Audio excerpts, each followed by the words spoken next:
So Wayne, the Langton's classification number 6 was released in May this year, and 3 of your wines made the list, including the Odyssey Cabernet Sauvignon, which is outstanding according to the list.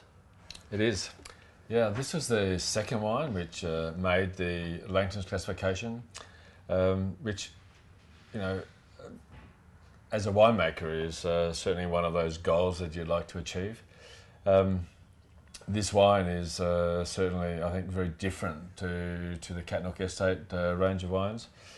If you look at the Langton's classification, there are in fact 15 wines from Coonawarra, which is totally disproportionate to the very small production base that Coonawarra has. So I think it's a huge testament to how good Coonawarra Cabernet Sauvignon really is. So to be listed in that outstanding category is very special. Of those 15 wines from Coonawarra, 12 of them are in fact Cabernet Sauvignon based wines, and 9 of them are in fact almost 100% Cabernet Sauvignon wines. So very pleasing to be there, and along with the Katnook Estate Cabernet, I think it's terrific to have 2 Cabernets on that list. Yeah, and what's the difference between the two? How is Odyssey different from the estate? Oh, it's quite different. It comes off some of our older vines, our oldest vines, in fact, and the makeup of that vineyard is it's a little different to our newer vines. The berries that come off this vineyard are very small berries. The soils are very shallow, and there's hardly any juice in these berries. So we get this amazingly natural, very high skin to juice ratio, and that in itself produces fantastic colour, wonderful tannins, and wonderful structure in the wine. And further too, we then mature it in oak for up to 3 years.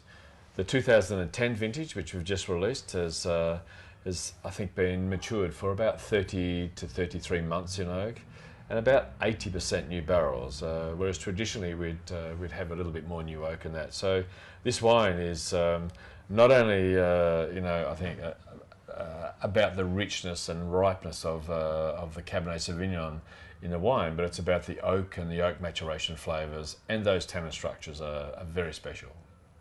And the third one on the list is a Shiraz, the Prodigy. Now, I think that Coonawarra Shiraz doesn't get the accolades it often deserves. What are your thoughts on that? Well, I couldn't agree more, and certainly Coonawarra's climate and soils do lend themselves to varieties which perhaps are more resilient to cooler conditions and a little bit more moisture during the evenings. And Shiraz, I believe, when you get it right, Shiraz in Coonawarra is fantastic. It has wonderful personality. It has wonderful aromatics, and it's very different to that traditional big Australian style that we all know and love.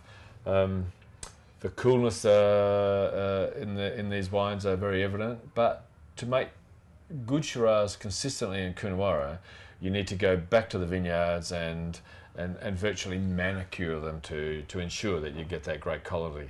And our vineyard manager, Chris Brody, I think he does it all exactly right for this wine. We do whole bunch removal, we do whole cane removal. Also, we're doing leaf removal to get the exact right amount of sunshine onto the bunches and the berries in that fruit zone. So it is very important to get that right. 2010 was slightly warmer than average and produced styles which are perhaps a little more robust than you traditionally see from Coonawarra, but produce wonderfully ripe and soft tannins, what I call soft yet lingering tannins. Wines which I think will age ever so gracefully. Yep. I like to think in my retirement I'll still be drinking 2010s.